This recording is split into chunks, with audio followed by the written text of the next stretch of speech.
बड़ी खबर बता दें, नीतीश कुमार पर के नाम पर मोहर लग गई है। नीतीश कुमार संयोजक और इसका सीधा सा आशय ये नीतीश कुमार को संयोजक बनाने का मतलब ये है कि अब नीतीश कुमार ही कोऑर्डिनेट करेंगे, ये तो तय हो गया ना।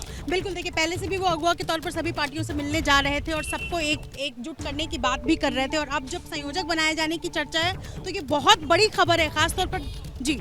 शशांक, इसका आगे का रोड मैप क्या है? ये इस ऐलान का आगे का अभी आधा घंटा पहले मैंने बोला था कि सोर्स से जानकारी मिल रही है कि नीतीश को संयोजक बनाया जा सकता है। बिल्कुल आपने बोला था, हम सब इसमें सहमत हैं। आप इससे ये होगा कि यूपीए का दायरा बढ़ाने में मदद मिल सकती है, चाहे चंद्रशेखर राव हो या वाईएसआर कांग्रेस हो या जो अन्य दल हो। लेकिन एक चीज ये भी है कि अगर नीतीश कन्वीनर बनते हैं तो क्या बिहार की गद्दी तेजस्वी को सौंप के देश यात्रा पे जाएंगे? ये एक बड़ा सवाल है। क्या जैनेंद्र इसे महाभारत में यक्ष प्रश्न कहते हैं कि भाई नीतीश कुमार अगर बन जाएंगे, ये तो अशोक गहलोत के सामने भी ऑप्शन आया था, कांग्रेस के राष्ट्रीय अध्यक्ष बन जाएं।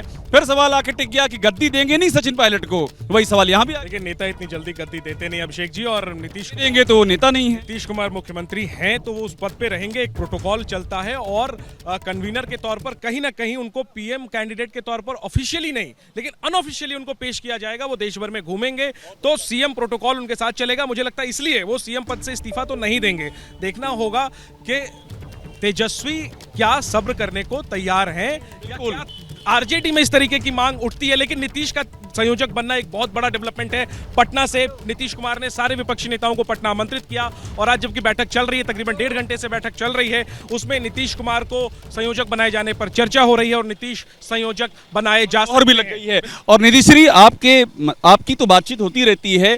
तेजस्वी के जो जैनेंद्र ने सवाल उठाया, तेजस्वी का रिएक्शन अभी आया नहीं है, लेकिन अगर आप भविष्यदर्शी की तरह एंटीसिपेट कर सकें कि तेजस्वी का क्या रिएक्शन होगा। देखिए अभिषेक, मैं आपको बताऊं कि पिछले दिनों जब से चर्चाएं हो रही हैं कि विपक्षी एकजुट होंगे, तब से अगर हम देखेंगे बिहार की राजनीति में तो उत्तराधिकारी के तौर पर नीतीश कुमार का तेजस्वी यादव को ही देखा जा रहा है। और यही वजह है कि नीतीश कुमार जितने राज्यों के नेताओं से, मुख्यमंत्री से मिले हैं, सब में तेजस्वी यादव उनके साथ थे। तेजस्वी को हर जगह लेकर गए हैं और बाकायदा उनसे मिलवाया भी है। तो कहीं ना कहीं निधि देखा जा रहा, पर ऐसा होगा भी। नीतीश कुमार, अभी जो जैनेंद्र कह रहे थे, नीतीश कुमार अपनी कुर्सी देंगे भला?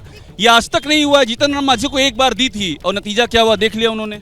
बिल्कुल, देखिए कन्वेनर कोई संवैधानिक पद है नहीं कि नीतीश कुमार अगर प्रधानमंत्री पद की रेस में है या कन्वेनर बनाया जाए तो वो अपनी गद्दी छोड़ देंगे। जाहिर सी बात है कि गद्दी छोड़ना इतना आसान नहीं होगा। लेकिन बार बार जिस तरीके से तेजस्वी यादव को हर जगह लेकर जा रहे, कहीं ना कहीं उनका स्टेचर बड़ा करने की कोशिश जरूर है और इसमें कोई दो राय नहीं कि अगर नीतीश कुमार गद्दी छोड़ते हैं तो फिर अगला कौन होगा। ठीक है, और एक बात और बताइए शशांक, मुझे एक बार इस पे बात कर लेते हैं कि अगर अब जो हो गया है नीतीश कुमार के लिए जो ऐलान, जो मोहर लग गई है, अब जब इसके बाद से अगला पूरे देश में घूमेंगे नीतीश कुमार, तो ये तो माना जाएगा ना, जो सब लोग कह रहे थे कि यही अनऑफिशियल पीएम की चॉइस है, ये तो एक मैसेज जाएगा ही जाएगा, भले इंकार करें। बिल्कुल एक तरह से चेहरा हो रहे हैं, देश भर में घूमेंगे, लोगों को लामबंद करेंगे, विपक्षी दलों के लिए कुनबा बढ़ाने की कोशिश करेंगे। और कई ऐसे दल जो अभी एनडीए के संपर्क में, चाहे टीडीपी हो, चाहे वाईएसआर हो, चाहे अकाली दल हो, नीतीश की उनसे भी अच्छे संबंध है। हो सकता है जो दल एनडीए में जाने वाले हो, नीतीश उसको यूपी इसके नाते बिल्कुल। और ये भी होगा निधि की बिहार रिपोर्टिंग करने ज्यादा आना पड़ेगा, ज्यादा यहाँ हम लोग जो साथ में बात करते दिखेंगे। बिल्कुल वैसे भी इसका एक रिएक्शन हो सकता है। बिल्कुल, ये देखने को मिल सकता है कि हमें बार बार बिहार आना पड़े और बिहार की राजनीति जब वो फोकस आ जाएगी।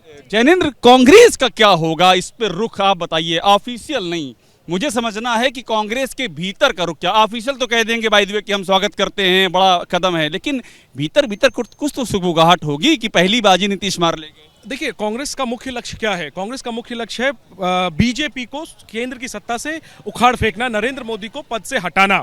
और अगर नीतीश कुमार संयोजक बन सकते हैं, बनाए जा रहे हैं, हालांकि आधिकारिक ऐलान का भी इंतजार हमें करना चाहिए, निश्चित तौर पर यह कांग्रेस की रणनीतियों के तहत ही हो रहा है।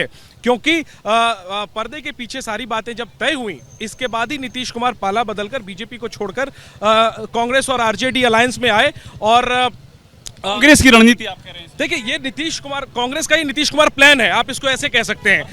कांग्रेस बड़ी अनुभवी पार्टी है, वो कोई ऐसा दांव नहीं खेलेगी जो बाद में उसके गले की फांस बन जाए। देखिए और इसीलिए मुख्यमंत्री का उम्मीदवार घोषित नहीं किया जाएगा। जैसा मैं आपको बता रहा था, हमारे सूत्रों ने जो बताया कि चेहरे बनाम चेहरे की लड़ाई नहीं, विचारधारा बनाम विचारधारा की लड़ाई के तौर पे पेश किया जाएगा। नीतीश को कन्वीनर बनाया जाएगा और उससे कोशिश ये होगी कि नीतीश के नाम पर बिहार में वोट एकत्रित हो, ममता बनर्जी के नाम पर बंगाल में वोट एकत्रित हो, शरद पवार के नाम पर महाराष्ट्र में वोट एकत्रित हो। और ये जो बड़े राज्य हैं, यूपी सिर्फ एक कमजोर कड़ी है अभिषेक जी, बाकी ये बिहार, बंगाल, महाराष्ट्र, इन सारे बड़े राज्यों में बीजेपी को घेरने की ये सारी कवायद जैन, चूंकि शशांक तुरंत आ रहा हूँ, ब्रेक का टाइम हो गया है। देखिए जो यहाँ चर्चा हो रही है, और देखिए ऊपर इस समय हवाई जहाज भी जा रहा है।